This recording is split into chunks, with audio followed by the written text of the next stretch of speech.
कि रामगढ़ से बसपा प्रत्याशी लक्ष्मण सिंह चौधरी का आज सुबह हार्ट अटैक आने से निधन हो गया, जिसके बाद उनके परिजनों और समर्थकों में शोक की लहर दौड़ गई। वहीं चौधरी के पार्थिव देह को दर्शन के लिए उनके कार्यालय में रखवा दिया गया। दूसरी ओर सूचना के बाद जिला निर्वाचन अधिकारी प्रकाश राज पुरोहित ने रामगढ़ रिटर्निंग अधिकारी से रिपोर्ट मांगी है। साथ ही रामगढ़ में चुनाव कैंसिल हो गए हैं।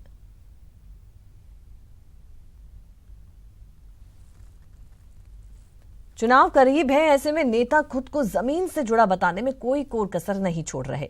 ऐसी ही तस्वीर टोंक में प्रचार के दौरान देखने को मिली, जब बीजेपी प्रत्याशी यूनुस खान गांव में खेती का काम करते नजर आए। दरअसल यूनुस खान जनसंपर्क के दौरान सोनवा गांव में रुके और खेती करने लगे।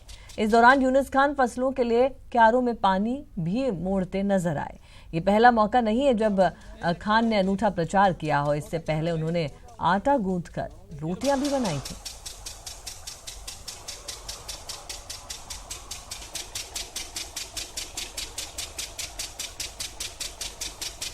मैंने किसान भाई को देखा, ये अपने खेत में पाणत कर रहे थे। पाणत जानते हो ना, मतलब अभी चने को पानी पिला रहे थे और इधर सरसों को पिला रहे थे। तो मेरे को पुरानी याद आ गई, जब हमारे कुआं था और अभी तो बिजली आ गई, ये इंजन आ गए। उस जमाने में तो हम बैल से करते थे और लाव चढ़स, मतलब जो है कुएं के ऊपर, मतलब जो है वो मरवा, उसके ऊपर लाव चलती थी और चढ़स से पानी आता था।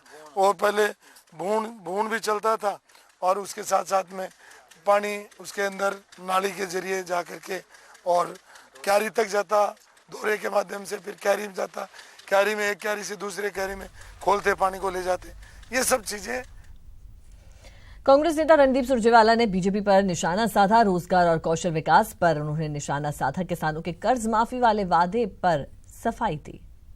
कांग्रेस के राष्ट्रीय प्रवक्ता रणदीप सिंह सुरजेवाला हमारे साथ हैं। आज कांग्रेस ने कहा, राहुल गांधी जी ने कहा कि वो किसान का कर्ज माफ करेंगे। मोदी जी बताएं, वसुंधरा जी बताएं कि क्या वो किसान का कर्ज माफ करने को तैयार हैं? हिंदुस्तान में 3,17,000 करोड़, 1 दर्जन उद्योगपतियों का मोदी जी ने कर्ज माफ कर दिया। तो राजस्थान के 5 करोड़ और देश के 62 करोड़ किसान का क्यों नहीं? फसल की कीमत क्यों नहीं मिल रही? ये भी बताएं, फसल बीमा योजना क्यों नहीं मिल रही? आज आपका जो मैनिफेस्टो जारी हुआ, आपने कहा कि 10 दिन में कर्जा माफ कर देंगे। तो कौन सा कर्जा होगा? उसमें आपने ये नहीं बताया कि किस तरीके का कर्जा माफ करेंगे। क्या संपूर्ण कर्जा माफी कर रहे हैं आप, है क्या? मुझे लगता है कि पार्टी के अध्यक्ष सचिन भाई ने और आदरणीय अशोक गहलोत जी ने बड़े व्यापक तौर से इस बात का जवाब न्यूज़ 18 को उस पत्रकार वार्ता में दिया और कहा कि 10 दिन के अंदर कर्ज माफी की घोषणा करेंगे। एक बाकायदा मंत्रिमंडल का समूह की बैठक होगी और उसके अंदर उसकी सारी कॉन्टूर और डिटेल हम जारी कर देंगे। हमारी ना मंशा में गड़बड़ है, ना हमारे तरीके में। और 7 करोड़ राजस्थानियों के आशीर्वाद से जब कांग्रेस की सरकार बनेगी तो आप ये पाएंगे कि हमारे घोषणा पत्र में लिखा एक एक शब्द हमारे लिए वचन पत्र साबित। राजस्थान ये इसलिए जानना चाहता है कि 50,000 तक का कर्ज माफी पहले ही वसुंधरा जी सरकार ने की है, तो क्या उससे आगे की उम्मीद कर रहे हैं? वो उसमें घोषणा पत्र में लिखित में नहीं है। मुझे लगता है कि शायद आपके दर्शकों को आपने सही जानकारी नहीं दी। मैं स्वयं किसान हूं।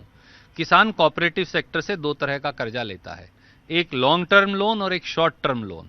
शॉर्ट टर्म लोन होता है बीज और खाद के लिए। बीज और खाद के 90% कर्जा किसान सदैव चुकाता है और आप भी ये जानते हैं, क्योंकि उसे 3 महीने बाद, 4 महीने बाद दोबारा कर्जा लेने की आवश्यकता है। तो जो 90% कर्जा चुकाया हुआ था, उसमें से 10% कर्जे की शॉर्ट टर्म लोन की कोऑपरेटिव सेक्टर की माफी कर अब भाजपा अपनी झूठी पीठ थपथपा रही है। किसान है लॉन्ग टर्म कर्जे के बोझ के तले और हम उसे एड्रेस करेंगे। एक बेरोजगारी भत्ते की बात गई कि 3,500 रुपए महीना बेरोजगारी भत्ता देंगे। बीजेपी ने तो आज से आपसे आगे बढ़कर 5,000 रुपए महीना किया बेरोजगारी भत्ता। तो वो 5,000 का बेरोजगारी भत्ता 5 साल में दिया क्यों नहीं?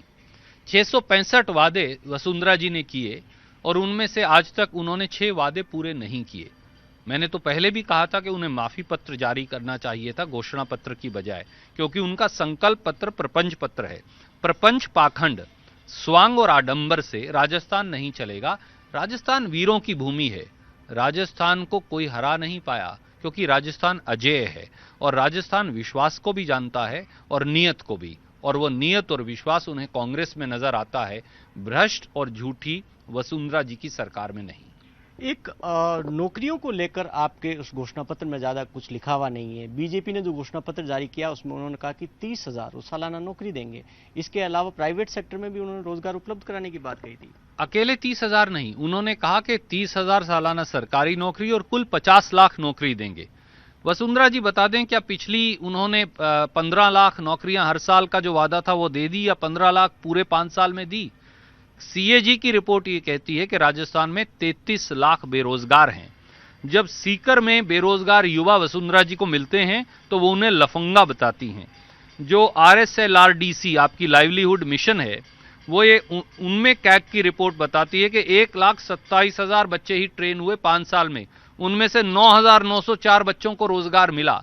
हम 1,10,000 पोस्टों का इश्तहार देकर गए थे, 1,10,000 वो और 40,000 और, केवल 1,50,000 सरकारी पद ही वसुंधरा जी भर पाई, यानी वाकई में मात्र 40,000, और अब 50 लाख का वायदा कर रही हैं। इसलिए हम जो बात कहेंगे उस पर खरे उतरेंगे, क्योंकि राजस्थान का आदमी खरी बात समझता है। और चलिए बात अगली खबर की करेंगे। भरतपुर में निर्वाचन विभाग मतदान बूथों तक पोलिंग पार्टियों को भेजने के लिए वाहनों को किराए पर ले रहा है। विभाग ने जिन वाहनों को किराए पर लिया है उन्हें महारानी श्री जया कॉलेज के खेल मैदान पर खड़ा करवाया है। इन वाहनों में लोक परिवहन बसों के अलावा निजी बस, ट्रक और छोटे वाहन शामिल हैं। इन वाहनों के जरिए 6 दिसंबर को पोलिंग पार्टियां बूथों पर भेजी जाएंगी।